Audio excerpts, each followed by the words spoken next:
And who are we bringing out first? That was the LMP1 Privateer winning crew. To the right, here come the third place crew. For Toyota Gazoo Racing, a result that they cannot have expected. Mike Conway, Kamui Kobayashi and Stefan Sarazan in third position. The pair for Audi, with Ben Trelier not quite fit enough to drive in second place, Andre Lotterer and Marcel Fessler. Third podium finish this year for the number 6 crew. This third place joins 2 second place finishes. To the world champions, who all of a sudden have found a bit of form. On a double now. Can they make it a treble in Texas? Timo Bernhard, Mark Webber and Brendan Hartley for the Porsche team.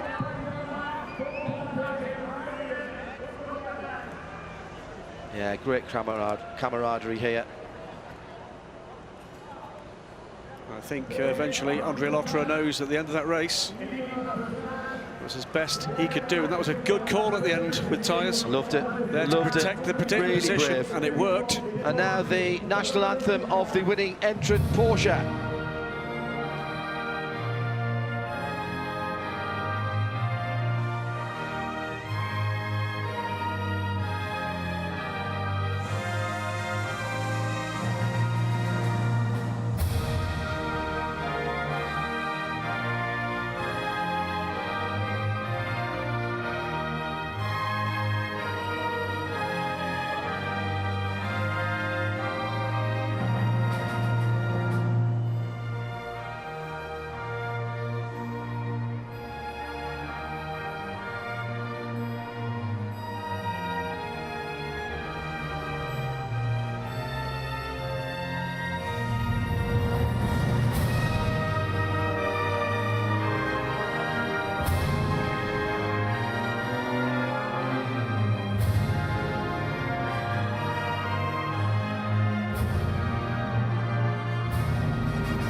Well, the rain has eased enough, and I'm delighted because in front of the podium, which is right opposite us, the track has been opened to the amazing fans here, and they've been allowed across the track and onto the pit wall, not in pit lane, but just to the left of this camera shot. Plenty hanging on the pit fence though. Which it's causing everybody else to stand a bit further back, so they say about this. Is the CEO of AT&T in this part of the world, who have been in right from the start, signed up immediately when Ricardo Gonzalez suggested this race. And let's not forget, it can't happen without the sponsors. So Toyota in third again. Spirit of Le Mans alive and well on this podium, lots of smiles, and spare a thought for Benoit Trelier. Yeah, who should have nice been here, but injured, but he's enjoyed this one. Nice trophies, second Audi. And it's the Kiwi, the Aussie and the German. And let me tell you, that is not a joke at all. They have to be taken seriously as world champions. And the way that they raced there, not perfect, but they made the best of what they had. It wasn't easy, they've had to work hard. Did have that penalty.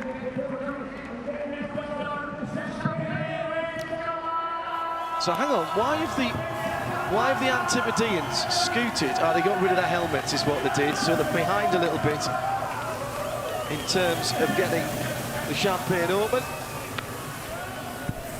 Joyful scenes again. And Bibendum looking good for 120. The left-hand side. All Michelin podium there, of course. Would you bet against those three to retain their title at this stage? Yeah. 50 points behind, but 2 races ago, John, they had 3 points on the board. 53.5 points on the board now. Amazing. I mean, last year, Graham, their championship season only came in the second half, didn't it? It's astonishing. And remember the dramas we saw It's the overall classification in the class. Top 3 within 70 seconds, top 4 after 6 hours of extraordinarily hard racing within a minute and a half, 90 seconds. No safety cars, nothing false about it, that's all racing. What did we have? 3 full course yellows, 2 full course yellows. That doesn't close it up. No, it doesn't close it up, absolutely. It did, in fairness, fall into the hands of those that hadn't stopped. Audi did not get the rub of the green at all today. So the race winners on page 2 of this points table, but coming fast. But that was eventually a really well-balanced result. And had we not lost effectively an Audi and not lost a Toyota, could that have been very different? We'll see the other races in a moment, the other podia in a moment, Graham, but it'll be the pros next in GT. Ferrari nowhere all week. Oh, let's have a look at the highlights. 5th round of the FIA World Endurance Championship at a brand new venue. Mexican style and atmosphere. A tight and technical 2.5 mile, 4 kilometre circuit. And all down to Ricardo Gonzalez, who had the fairy tale qualifying with a 43 car on pole position in class. Audi's 1 and 3, 2 and 4 for Porsche. The Toyotas behind, and Audi's went into the first corner, first and second. Slight mistake by the pole sitter allowed his teammate through. Early contact between the 51 Ferrari and the 66 Ford. No action from the stewards there. Or indeed, when the leads changed after contact, Mark Webber coming through on the right-hand side and overtaking the number 8 Audi. However, the stewards did act when Mike Conway put the ASM number 30 into the wall just before the stadium section. And as he came in down pit lane, the number 5 Toyota was already out of the race with hybrid issues. They looked tiny at times, particularly in the slow sections of the circuit. Debris on the track and a full course yellow to clear the circuit. Perfectly timed for some for their pit stops. Indecision from the world champion team. In the pit lane and out of it, Thibaut Bernhard, which meant Brendan Hartley, who got into the car after him, had to make a stop-and-go penalty.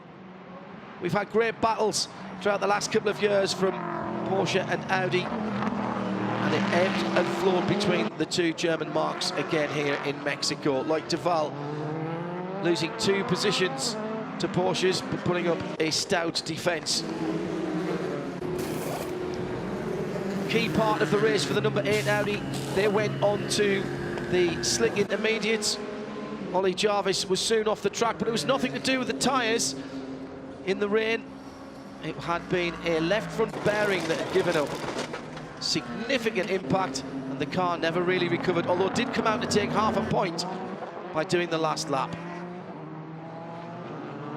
Porsche number 2 had a little bit of bodywork removed by another competitor, and then the reins came down. Who was on the right tyres at the right time? Who could find the grip?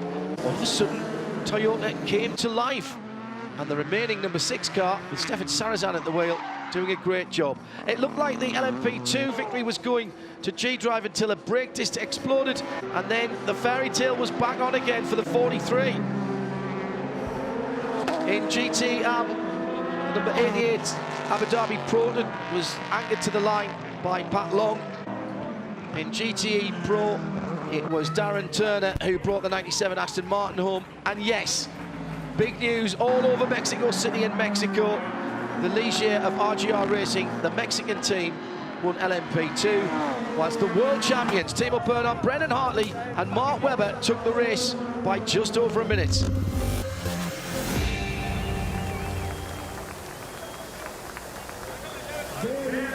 Already on the podium for the GTE Pro winners.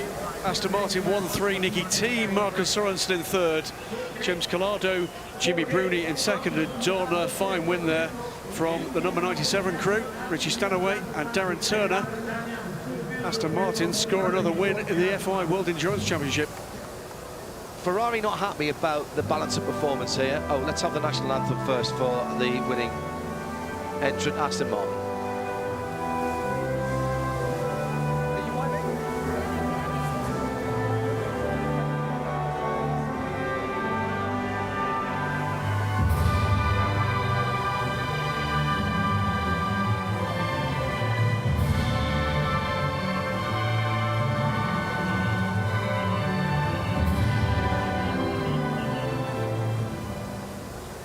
that's very unusual. It's only 43 seconds.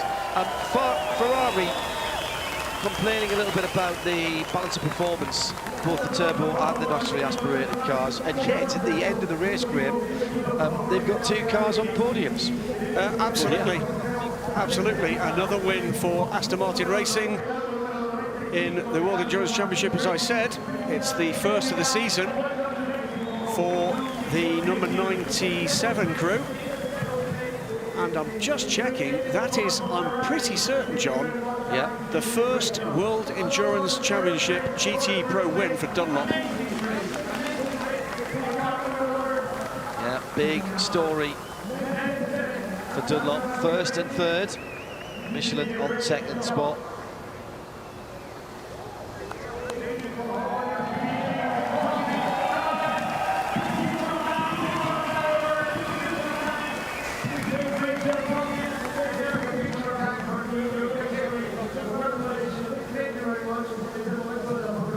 Delighted Darren Turner.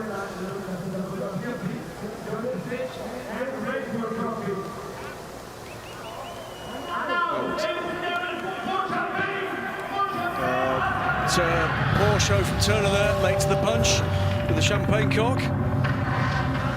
He retains the high ground.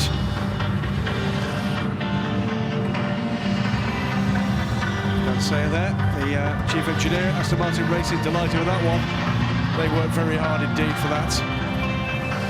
202 laps completed, 9.4 seconds of edge to the gap, and a further 9 back to the Tista 95 car. Another cracking GT Pro battle. Ford looked good towards the start of that race. Well, Priaulx faded away. Brilliant stint as well, and then the 66 car. The 66 car had problems. Marino Franchitti brought the 67 home in 5th position. Oh, because of the change around in crew, Darren Turner then now leads the Drivers' Championship, and in fact the top 3 positions, 3 positions filled by Aston Martin drivers.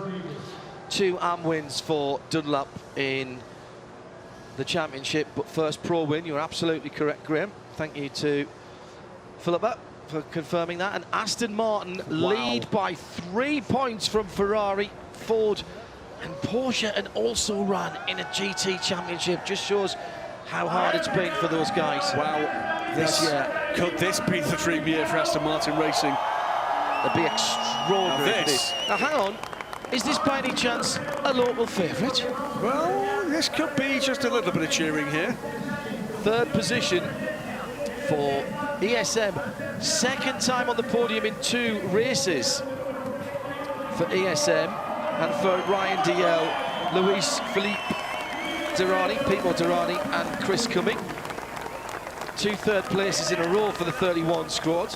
This will be the 4th podium out of 5 races so far for the number 31 crew. Excellent consistency for them, but they're not really in this chase just now.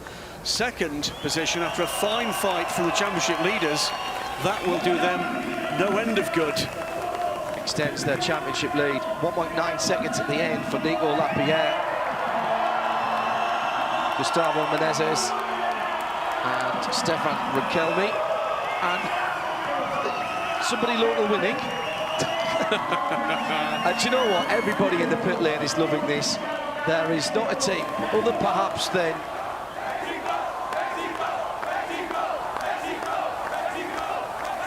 I feel slightly for G-Drive at this point, but they're probably the only people who aren't loving this moment right now.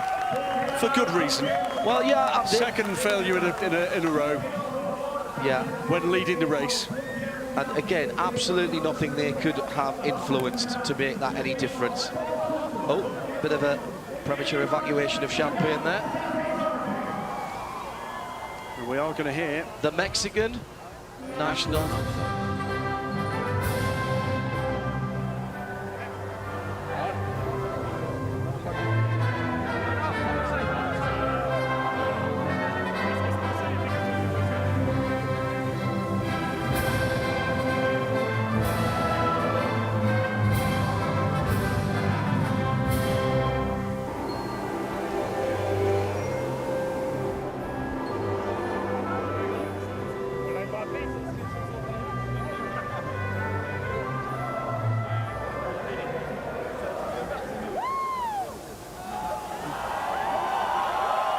Bruno Senna, furthest away from us.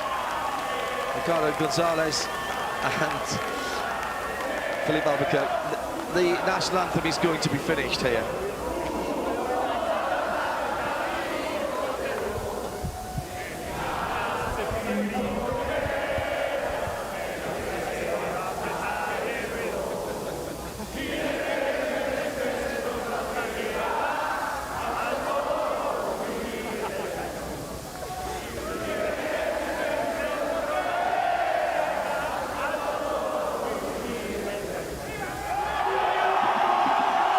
Quite correct. Absolutely spot on. Well done to everybody involved in that moment. You can fade out the music, but we're not stopping singing. Absolutely brilliant. Spirit of the race, by the way, for me, the Mexican fans. Absolutely fantastic stuff. Should say, John, confirms what they came here in second position in the championship, and of course confirms that, closes the gap, albeit still a large gap to the leader Signatec Alpine. And it means that ESM, who started this race in fourth position in the championship, leapfrog the so unlucky G-Drive squad into third in the championship. He'll never, ever forget that moment. The first of 3 years here, told us live on Midweek Motorsport and Radio Le Mans on Wednesday. And he is, well, there is a team in the early stages of a very, very bad hangover. In fact, it may be a city and part of the country.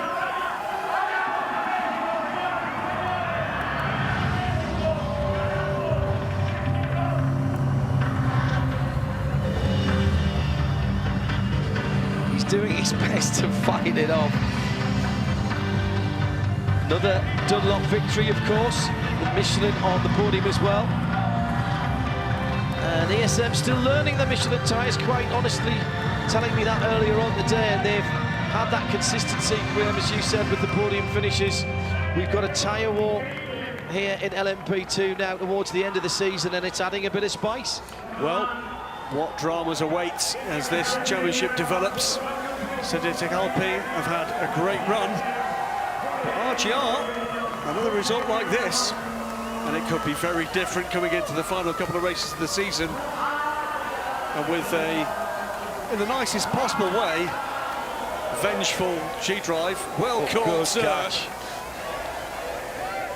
You see those caught more than you see. I don't think you've seen one drop this year, actually. No, I think you may be right. Well, darkness falling very quickly here. Still the GT and podium to go. Here's how it finished in LMP2. The pride of Mexico, RGR Sport with the leash here by just 2 seconds at the end. My goodness. The Signatec Championship leaders with the Alpine and the 36 came close. ESM with a good battle with Stracker and Grease throughout the race. They weren't necessarily that high up all of the time, but with 1 or 2 mistakes being made, it just strengthens the lead of the Signatec trio. But it is the 43 car team that goes into second place. Well, they were already in second place. They closed the gap now to 33 points. Now that's a win against a non-score, and then we get interesting. If we get a win from 43 next time out and a problem for the 36, then it gets interesting.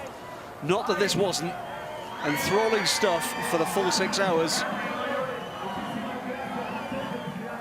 Great scenes. Not Ford's day-to-day. Tipping it down with rain here now, by the way. Yeah, not Ford's day-to-day in GT. But everybody else really getting a short, not Corvette either. Red, Next up, Texas. Blue and white are the way. A lone star, shining bright. 5 minutes forward on the grid. Starting with the sun, ending with the moon. Stars and cars. World Endurance Championship, international event. Green flag. The Porsche ahead of you is 5 seconds away. Stronger. To start counting down from 6 hours, we're racing outside of the Americas. Grandstand. Oh, hang on a second. Night and day. Fantastic captain the action. Well done, everyone. Good job. Lone Star Le Mans, 6 hours of the Circuit of the Americas, 16th and 17th September. The spirit of Le Mans is coming to Texas. Wide open spaces of the circuit of the Americas. Couple of weeks' time, join Graham and I for that. But here's our final podium. Pat Long and the rest of the Abu Dhabi team drawn on Porsche team. David Heimer Hansen and Khaled Al-Khabazi will be delighted with that. Brilliant stuff. I think that may, in fact, I'm certainly does, put them into second position from 4th in the championship. AF Corsa in second position. KCMG in third, right at the end of the list, pit stop. Here is the winning entrance, national anthem.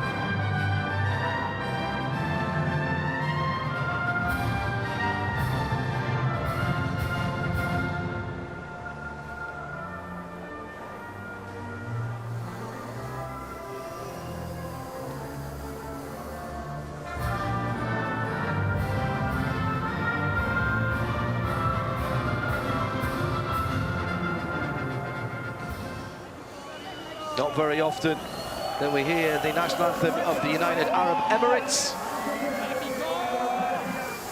You've just heard it now, and Khaled Al-Khabazi can barely believe it. Absolutely amazing stuff. World Championship, top step of the podium for a UAE team. Another one that will make headlines. Massive headlines back home, that will be. In an area where motorsport is growing very, very quickly indeed. Of course, we'll be in Bahrain for the concluding round of this year's series. Hope you can join us then. Quarter coming up in a couple of weeks' time in Texas, and then at Shanghai and Fuji. Yeah, of course, second place there from nowhere, really.